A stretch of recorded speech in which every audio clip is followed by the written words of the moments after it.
فاسألوا أهل الذكر إن كنتم لا تعلمون.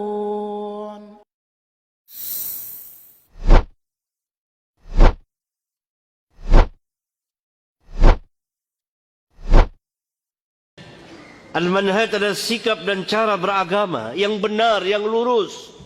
Manhajul haq, agar anak-anak ini tidak mengikuti firqah-firqah sesat. Berapa banyak anak-anak yang condong kepada agama,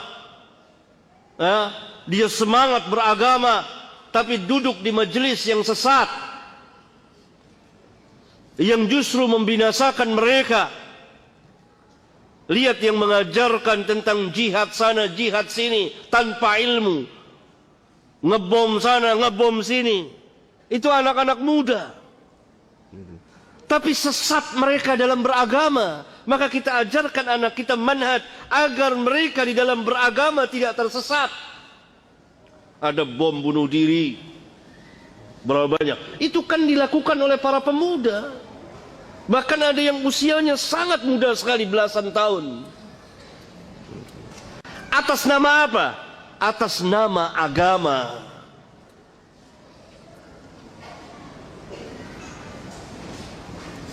Kenapa? Karena mereka diajarkan oleh para penyesat atas nama agama. Mereka diajarkan bukan oleh ulama, bukan oleh orang-orang yang berilmu. Hanya mengandalkan semangat, bermodalkan keberanian, tapi tidak berilmu. Akibatnya perbuatan mereka merusak Islam dan kaum muslimin atas nama agama. Bahkan mereka yakin bahwa yang mereka kerjakan ini benar. Mereka nggak seperti kejadian di negeri kita, di Pakistan, di daerah Timur Tengah. Dari ajaran-ajaran sesat ini, atas nama Islam, atas nama jihad, atas nama memerangi orang-orang kafirin. Mereka bukan ulama, mereka bukan ahli ilmu, dan mereka membuat-buat majelis. Nah, agar anak-anak kita tidak mengikuti ajaran-ajaran sesat ini, kita perlu mengajarkan manhaj.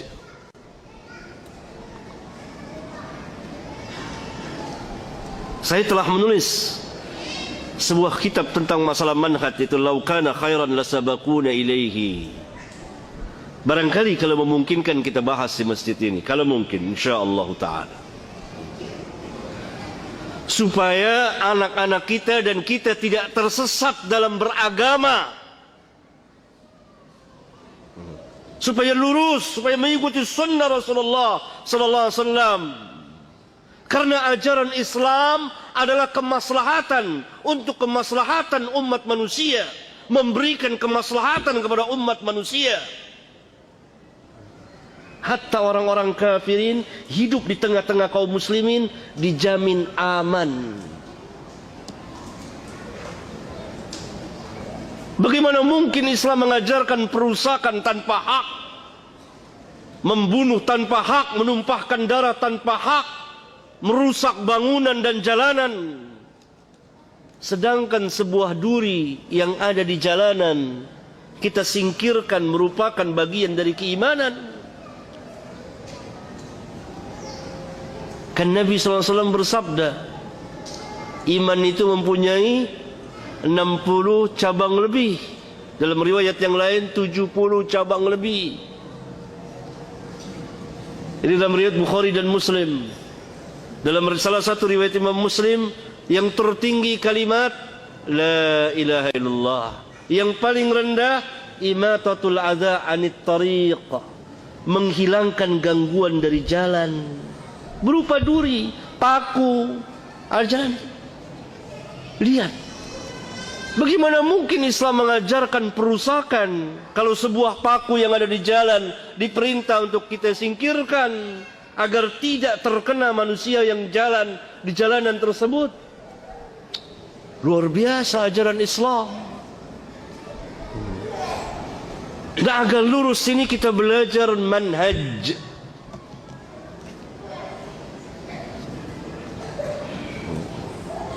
Agar tidak tersesat jalan.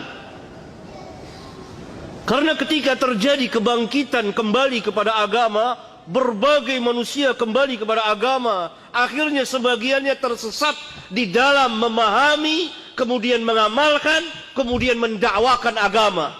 Maka terjadilah apa yang telah terjadi pada sebagian dari kita. Disebabkan apa? Kesesatan di dalam memahami din. Atas nama apa? Atas nama Islam. Dan hal ini diambil kesempatan oleh musuh-musuh Islam untuk merusak Islam. Bahkan mungkin mereka menyamar jadi kaum muslimin. Akhirnya Islam yang rusak akibat perbuatan sebagian dari kaum muslimin, kemudian diambil alih oleh musuh-musuh Islam atas nama Islam, membuat kerusakan di mana-mana. Karena telah diperbuat pertama kali oleh, atau telah diberikan contoh oleh sebagian kaum muslimin, atau dilakukan oleh sebagian kecil kaum muslimin.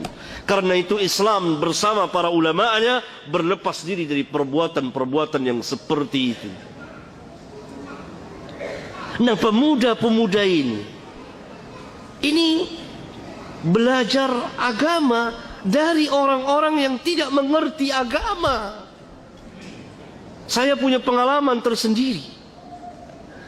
Panjang cerita saya mengenai masalah ini. Pemuda-pemuda itu keras sekali. Mereka mengkafirkan sana, mengkafirkan sini. Atas nama Islam, atas nama jihad. Semangat. Mereka sholat, mereka ahli ibadah. Tapi bodoh. Semangat, tapi jahil. Berani, tapi tersesat jalannya. Belajar, tetapi kepada orang-orang yang jahil, bukan ulama. Mereka membaca ayat-ayat Al-Quran dari awal sampai akhir, tapi ayat-ayat itu tidak sampai melewati tenggorokan mereka, hanya sampai mulut saja. Mereka pahami sendiri.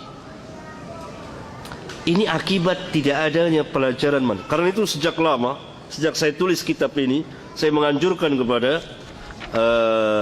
beberapa sekolah atau katakanlah pesantren untuk ada kurikulum khusus tentang pelurusan cara pemahaman agama atau manhaj itu sendiri.